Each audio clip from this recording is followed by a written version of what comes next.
presentation and I ran 2 hours. And I definitely put some people to sleep, and I'm sure they got up with sore bottoms. But I cut the presentation in half, so we should run just about an hour unless I start talking too much. I got involved. John Jackson is our leader. He lives down in Colorado Springs. He is a researcher, he is a physicist, and we met at a prayer meeting at his house in Albuquerque, New Mexico. I had just come back from a year-long assignment as an exchange scientist with the German government. And I was assigned to Albuquerque, New Mexico, and I really regretted that assignment because I was going to the desert.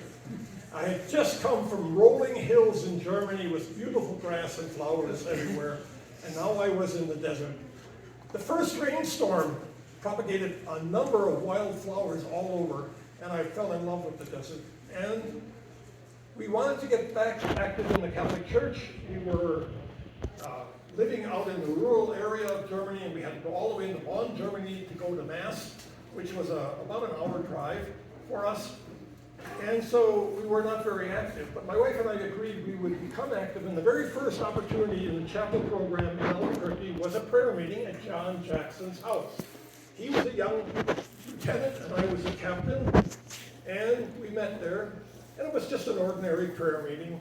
But I know now that God absolutely sent me to that prayer meeting. It was absolutely necessary, because he and I both ran to the coffee pot at the break in the middle of the prayer meeting, and we talked. And he said that he was a theoretical physicist, and I said, well, I'm an experimental physicist.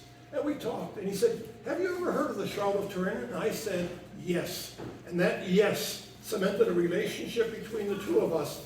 And since then, we've been close friends, and I was number 2 in the Shroud of Turin Research Project, Inc., Incorporated.